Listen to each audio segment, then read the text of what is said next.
Hello प्यारे बच्चों, welcome to Revolution Digital Classes. Revolution Digital Classes channel पर आप सबों का फिर से एक बार स्वागत है। आज हम लोग क्लास 10th का पहला चैप्टर रियल नंबर वास्तविक संख्या का इंट्रोडक्शन का दूसरा लेक्चर पढ़ने जा रहे हैं। और इस दूसरे लेक्चर में हम लोग बात करने वाले हैं संख्याओं के गुण, प्रॉपर्टीज ऑफ नंबर्स के बारे में बात करने जा रहे हैं। तो आपको पता होगा संख्याओं के गुणों पर जब बात होती है तो उसमें सारा का सारा प्रॉपर्टी लगभग डिपेंड करता है विभाज्यता पर, यानी भाग लगने पर, डिविजिबिलिटी पर डिपेंड करता है। भाग लगने से रिलेटेड ही सारा का सारा प्रॉपर्टी है लगभग। आज हम लोग जितने भी प्रॉपर्टी की बात करेंगे उन सभी प्रॉपर्टी में सिर्फ और सिर्फ भाग लगने की ही बात करेंगे, विभाज्यता की बात करेंगे। तो आइए शुरू करते हैं पहला टॉपिक। सबसे पहले हम लोगों को समझना होगा अपवर्तक के बारे में। पहला टॉपिक हमारा प्रॉपर्टी में आता है अपवर्तक, या इसकी एक और हिंदी होती है गुणनखंड। इंग्लिश में कहते हैं फैक्टर। समझना है कि अपवर्तक या गुणनखंड यानी फैक्टर किसे कहते हैं। तो अपवर्तक के बारे में यह कहा गया है कि कोई भी संख्या जिन जिन संख्याओं से पूर्णतः विभाजित होती है वे सभी उनके अपवर्तक कहलाते हैं, फैक्टर कहलाते हैं या गुणनखंड कहलाते हैं। आइए पहले डेफिनेशन लिखते हैं, उसके बाद फिर आगे बात करते हैं कि कोई संख्या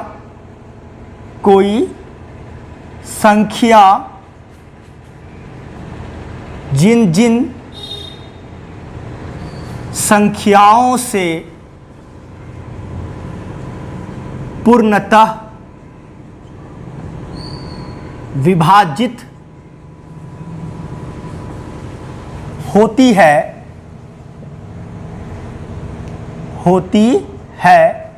उनके अपवर्तक कहलाते हैं। अपवर्तक कहें या गुणनखंड, इंग्लिश में फैक्टर।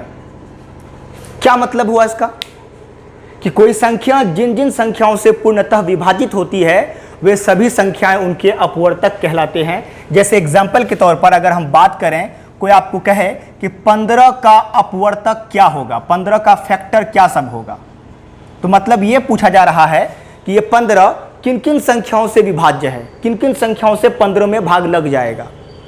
तो सबसे पहले हर एक संख्या को एक तो विभाजित करेगी ही, एक से भाग लगेगा 15 में, और किससे लगेगा तो 3 से लगेगा भाग, फिर 5 से लगेगा भाग, 5 दिया 15, फिर खुद 15 से लगेगा।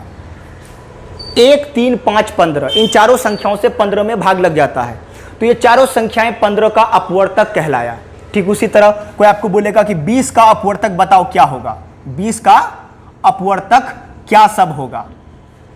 तो 20 का अपवर्तक क्या होगा, तो सीधी सी बात वही है कि कोई भी संख्या जिन जिन संख्याओं से पूर्णतः विभाजित होगी, मतलब ये 20 में जिन जिन संख्याओं से भाग लगेगा वो उसका अपवर्तक या गुणनखंड यानी फैक्टर कहलाएगा।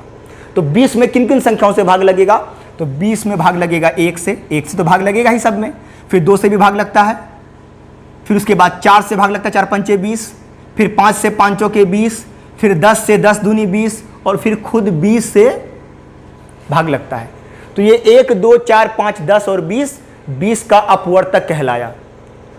तो अपवर्तक का मतलब कोई भी नंबर जिन जिन संख्याओं से विभाजित होती है, जिन जिन संख्याओं से उस नंबर में भाग लगता है वे सभी नंबर उनके अपवर्तक कहलाते हैं।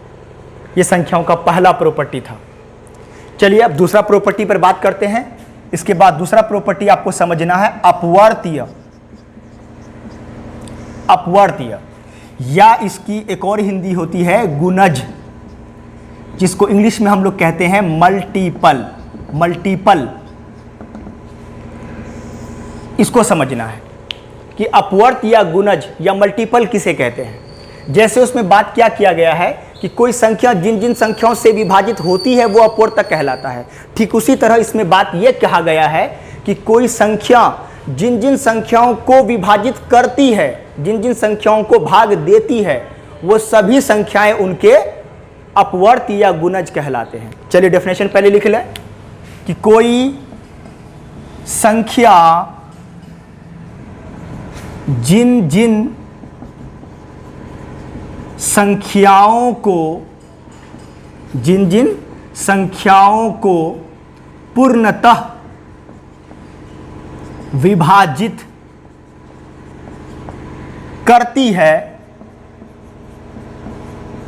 उनके अपवर्तीय, है ना, अपवर्तीय या गुणज जो कहिए कहलाते हैं। एग्जाम्पल जैसे उसी 15 की बात करते हैं हम।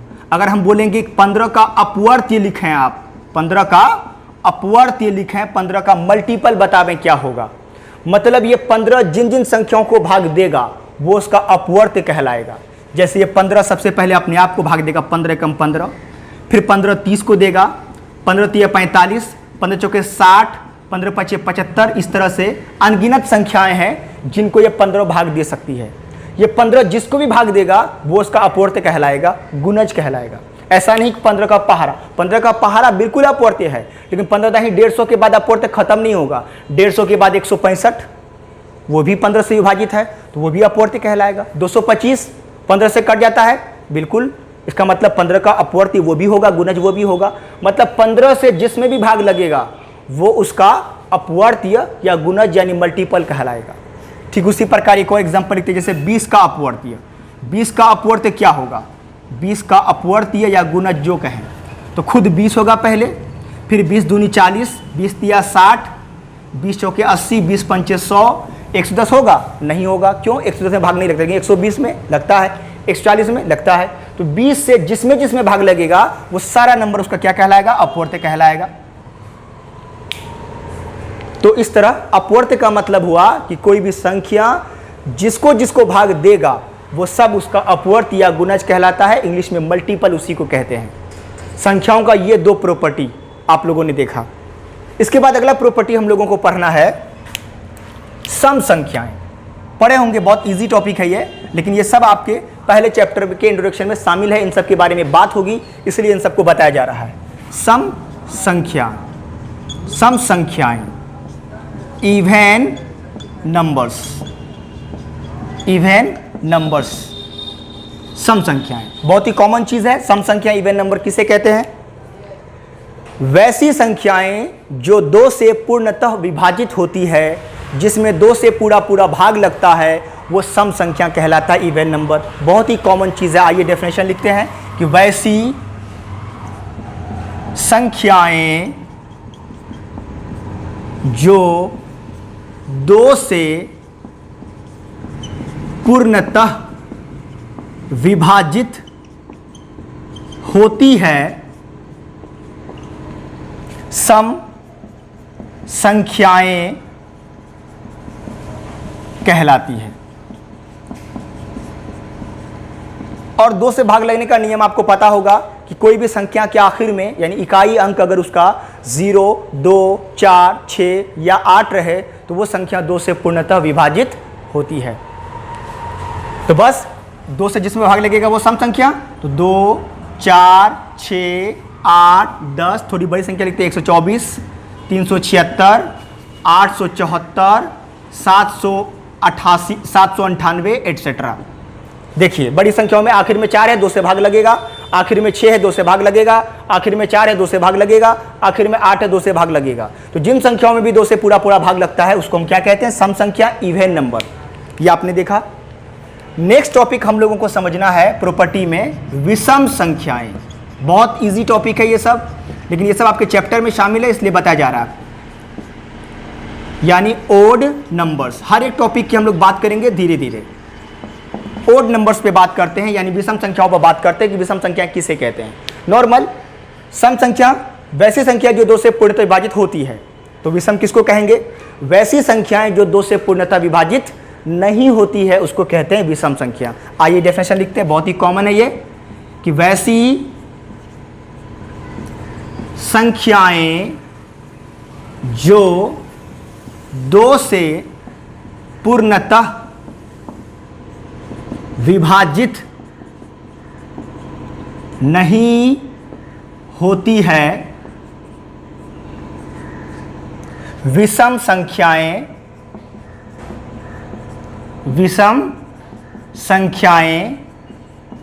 कहलाती हैं। जैसे एग्जाम्पल देखते हैं हम लोग, किसमें 2 से भाग नहीं लगता है? तो 1, 3, 5, 7, 9, 115, 327, 899, 755 एटसेट्रा। आप गौर करें, आखिर में 5 2 से भाग नहीं लगेगा, आखिर में 7 2 से भाग नहीं लगेगा, आखिर में 9 2 से भाग नहीं लगेगा, और आखिर में 5 2 से भाग नहीं लगेगा। जिन संख्याओं में भी 2 से भाग नहीं लगेगा वो सभी संख्याएं कहलाएंगी विषम, और जिन संख्याओं में 2 से भाग लग जाएगा वो कहलाएगा सम। तो आपने देखा अपवर्तक, गुणनखंड, अपवर्त्य, गुणज, सम और विषम। आप चाहें तो इस वीडियो को पॉज करके इसका स्क्रीनशॉट ले सकते हैं या इसको नोट कर सकते हैं, फिर इसके आगे का टॉपिक हम लोग देखते हैं।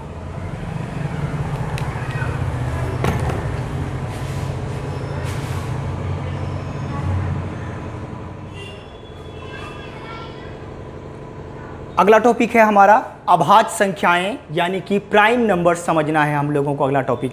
तो आइए देखते हैं अभाज्य संख्या किसे कहते हैं, प्राइम नंबर।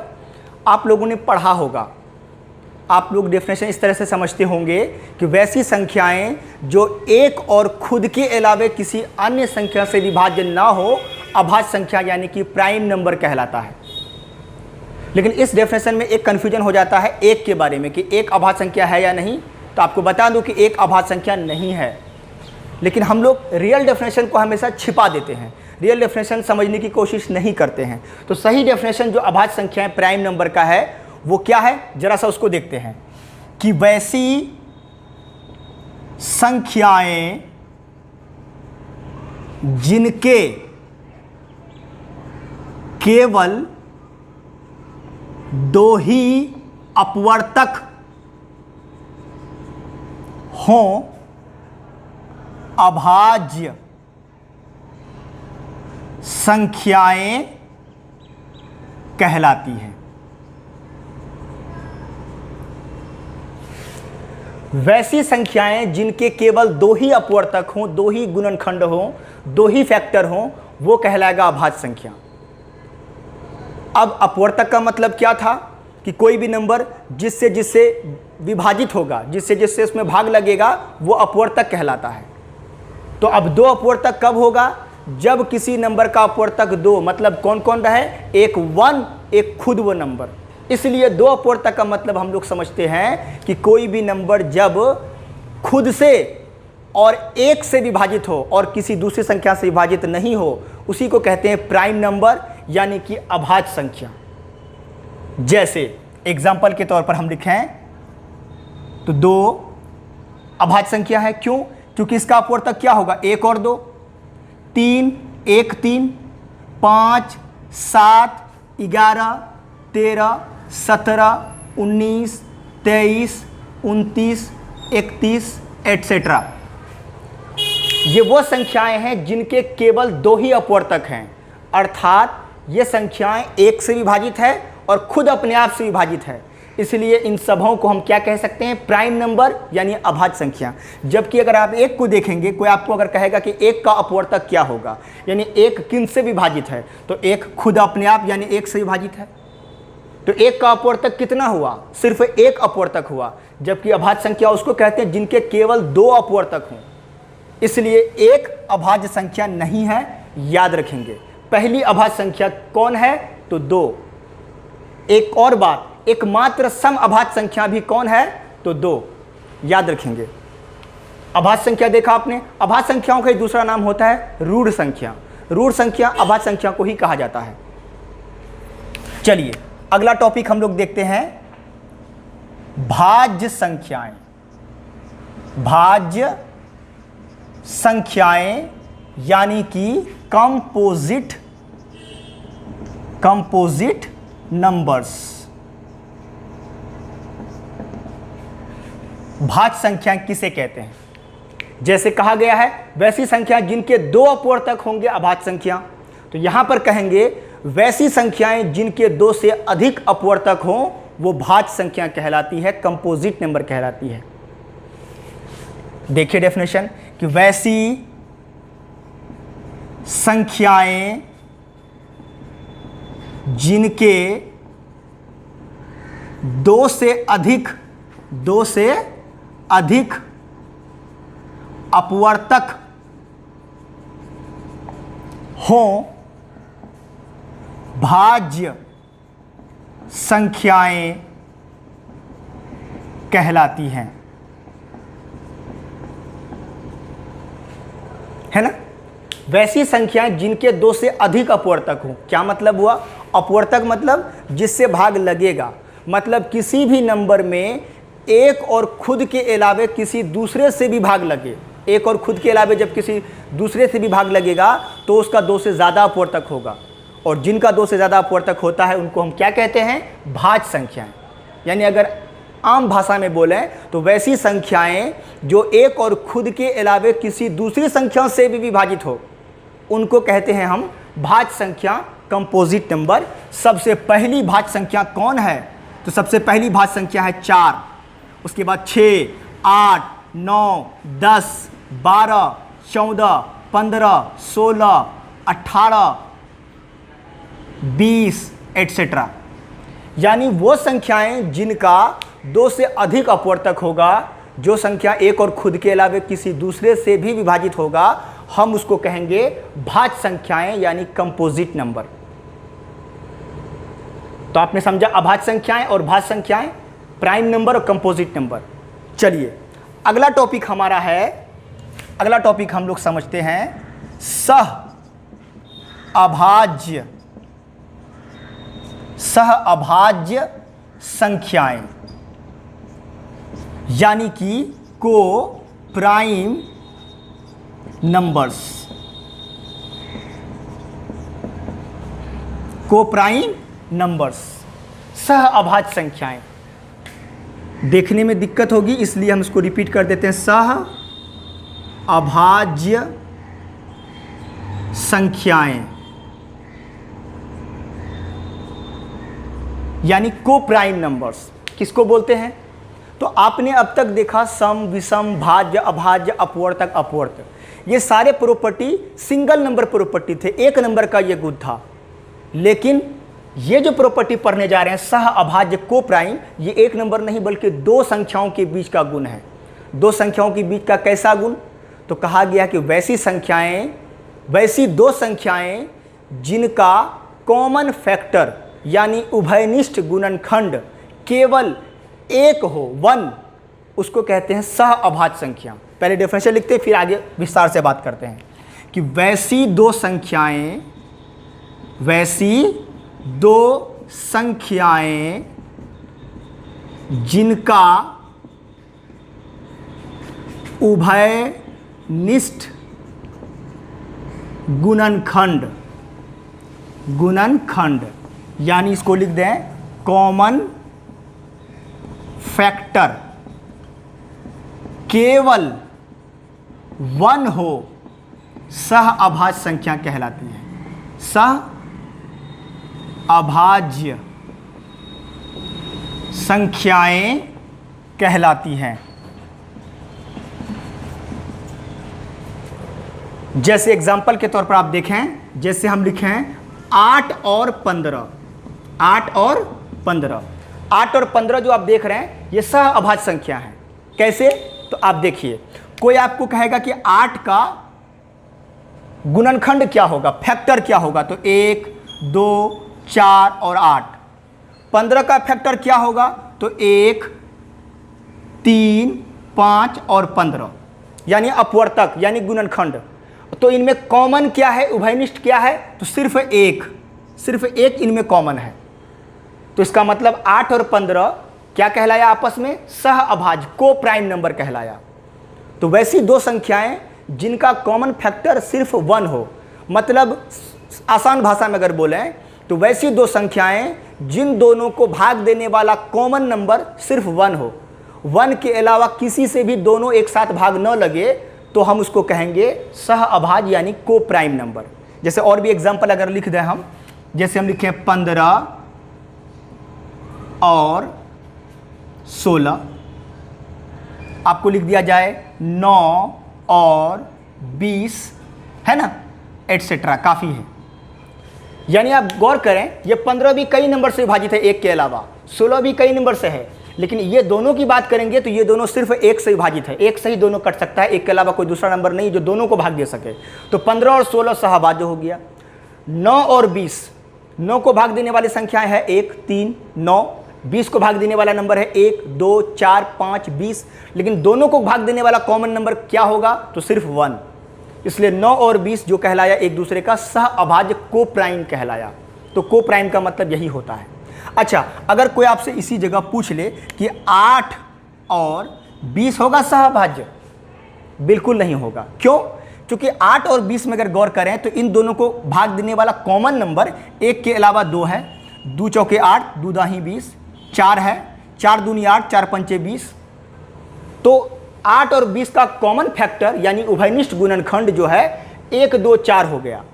इसलिए 8 और 20 सहअभाज्य नहीं होगा। सहअभाज्य तभी होगा जब उनका कॉमन फैक्टर सिर्फ और सिर्फ 1 हो, 1 के अलावा कुछ नहीं हो, तो वो कहलाता है क्या? सहअभाज्य संख्याएं जो आपके सामने है।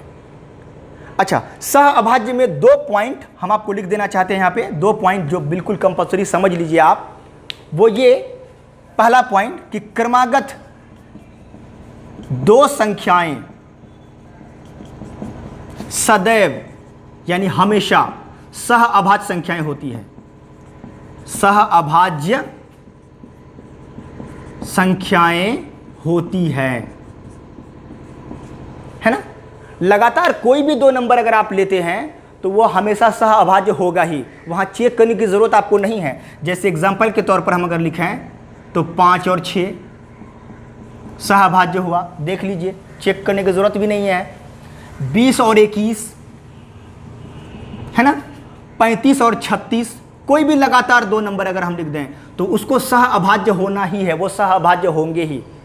लेकिन जब आप कोई 2 भाज्य संख्या लिखते हैं या एक भाज्य और एक अभाज्य लिखते हैं तो वहाँ आपको चेक करना पड़ेगा, देखना पड़ेगा। लेकिन लगातार 2 नंबर जब भी आप लिखेंगे तो वो स्वाभाविक रूप से सहअभाज्य संख्याएं को प्राइम नंबर होंगी ही। इसका एक और प्रॉपर्टी है सहअभाज्य होने के, एक और कंडीशन है जो जिस कंडीशन में होता ही है, वो कंडीशन है कि कोई 2 अभाज्य संख्याएं भी सदैव यानी हमेशा सहअभाज्य संख्या होती है। सहअभाज्य संख्याएं होती हैं। कोई 2 अभाज्य संख्याएं अगर आप लेते हैं कभी भी तो सहअभाज्य होगा ही डेफिनेटली। जैसे एग्जांपल के तौर पर हम कोई भी 2 अभाज्य संख्या जैसे 7 लिख दें और 11 लिख दें तो सहअभाज्य ये है ही, सोचने की जरूरत नहीं है यहाँ पर है कि नहीं है। हम आपको लिख दें 17 और 31 सहअभाज्य है ही। आपको लिख दें 53 और 71 सहअभाज्य है ही। यानी कोई भी 2 प्राइम नंबर लिखेंगे सहअभाज्य होगा ही। लगातार कोई भी 2 नंबर लेंगे सहअभाज्य को प्राइम होगा ही। लेकिन अगर एक भाज्य और एक अभाज्य लिखे तब चेक करना होगा, जब दोनों भाज्य लिखेंगे तब भी चेक करना होगा क्या कि उन दोनों को भाग देने वाला कॉमन नंबर सिर्फ 1 है या नहीं। सिर्फ 1 है तो सहअभाज्य होगा, 1 के अलावा कोई और भी मौजूद है तो सहअभाज्य यानी को प्राइम नंबर नहीं होगा। तो आपने देखा अभाज्य संख्याएं, भाज्य संख्याएं और सहअभाज्य। तो आप चाहें तो वीडियो को पॉज करके नोट कर लीजिए। इसके बाद हम लोग अगला टॉपिक देखते हैं, अगला प्रॉपर्टी देखते हैं क्या पढ़ना है।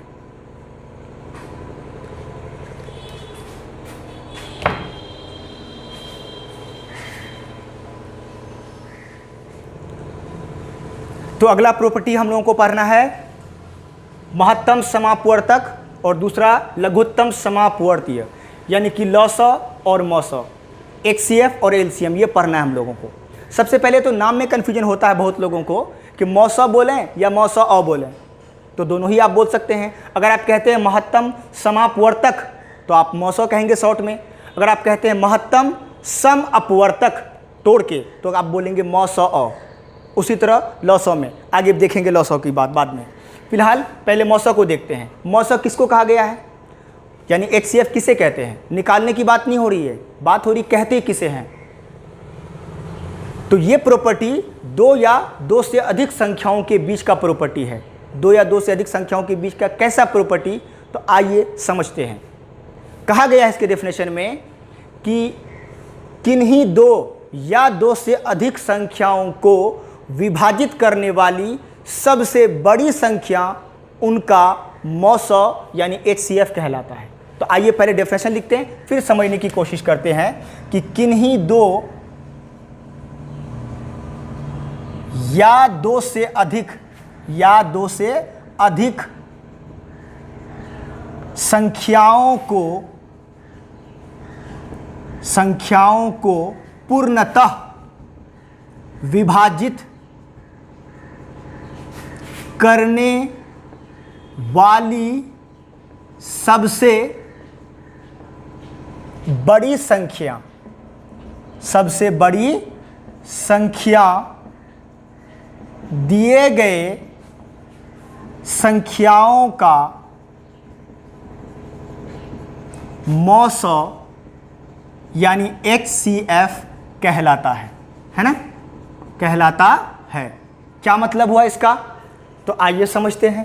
जैसे आपसे कोई पूछ ले कि 12 और 18 का HCF क्या होगा, निकालना नहीं है, सोचना है कि इस डेफिनेशन के मुताबिक क्या कहना चाहता है।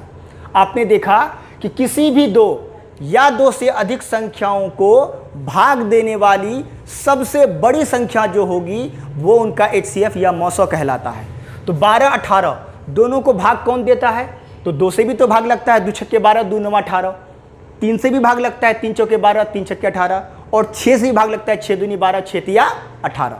उसके अलावा कोई नंबर है? 1 से तो खैर लगेगा ही। तो इन दोनों को भाग देने वाला सबसे बड़ा नंबर कौन हुआ? तो 6 6 दूनी 12 6 तिया 18। 6 से बड़ा कोई है नहीं, तो इन दोनों को भाग देने वाला सबसे बड़ा नंबर 6 हुआ, इसलिए इन दोनों का HCF होगा 6।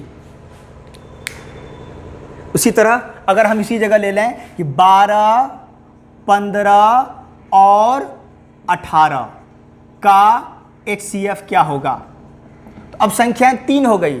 जब 3 संख्याएं हैं तो तीनों के बारे में सोचेंगे कि इन तीनों संख्याओं को भाग देने वाला सबसे बड़ा नंबर कौन है। तो इन तीनों को सबसे भाग देने वाला सबसे बड़ा नंबर कौन है, सोचिए। तो सबसे बड़ा नंबर 3 3 चौके 12 3 पचे 15 3 छक्के 18। 3 से बड़ा कोई नंबर है जो तीनों को भाग दे सके? नहीं। तो इन तीनों का HCF यानी मौसौ हो जाएगा 3। एक और एग्जांपल लिख लेते हैं। जैसे आपको लिख दिया जाए 10 15 और 20। अभी हम निकालने की बात नहीं कर रहे हैं, सिर्फ और सिर्फ डेफिनेशन समझ रहे हैं कि HCF कहते किसको है। तो 10 15 20 तो क्या था डेफिनेशन कि किसी भी दो या दो से अधिक संख्याओं को भाग देने वाला सबसे बड़ा नंबर HCF होता है। तो 10 15 20 इन तीनों को भाग देने वाला सबसे बड़ा नंबर कौन है? 10 अगर सोचते हैं 10 से कम 10 10 दूनी 20, लेकिन इसमें नहीं लगेगा। तो इन तीनों को भाग देने वाला 3 है तो तीनों को, 4 नंबर रहेगा तो चारों को भाग देने वाला सबसे बड़ा नंबर मौसौ होगा, HCF होगा। तो इन तीनों को भाग देने वाला सबसे बड़ा नंबर कौन है? तो इन तीनों को भाग देने वाला सबसे बड़ा नंबर 5 है ना। 5 दूनी 10 5 तिया 15 5 चौके 20। तो दिए गए नंबर को भाग देने वाला सबसे बड़ा नंबर उनका HCF यानी मौसौ कहलाता है। ये आपका प्रॉपर्टी था दो या दो से अधिक संख्याओं के बीच का पहला प्रॉपर्टी। उसी तरह हम लोग अगला टॉपिक पर बात करते हैं, लघुत्तम समापवर्त्य। एक गलती यहां से होती है, आमतौर पे लोग बोलते हैं महत्तम समापवर्तक लघुत्तम समापवर्तक। ऐसा नहीं है, वहां है महत्तम समापवर्तक, जबकि यहां लघुत्तम समापवर्तीय यानी सम अपवर्तीय यानी लीस्ट कॉमन मल्टीपल। लीस्ट बोलिए लोवेस्ट बोलिए कोई फर्क नहीं पड़ता है। उसी तरह शॉर्ट नेम लॉसॉ बोलें या लॉसॉ ऑ बोलें कोई दिक्कत नहीं, LCM। तो लघुत्तम समापवर्ती यानी LCM किसको कहते हैं, आइए इस पर बात करते हैं। जैसे वहां कहा गया कि किन्हीं दो या दो से अधिक संख्याओं को विभाजित करने वाली सबसे बड़ी संख्या मौसौ HCF होती है। तो उसी तरह लॉसॉ में कहा गया है कि किन्हीं दो या दो से अधिक संख्याओं से विभाजित होने वाली सबसे छोटी संख्या उनका LCM कहलाता है, लॉसॉ कहलाता है। पहले डेफिनेशन लिखते हैं फिर आगे समझते हैं। कहते हैं कि किन्हीं दो या दो से अधिक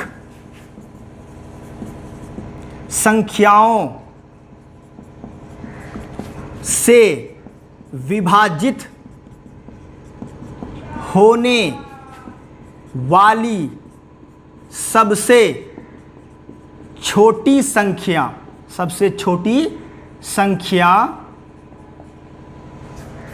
दिए गए संख्याओं का लॉसअ यानी एलसीएम कहलाता है।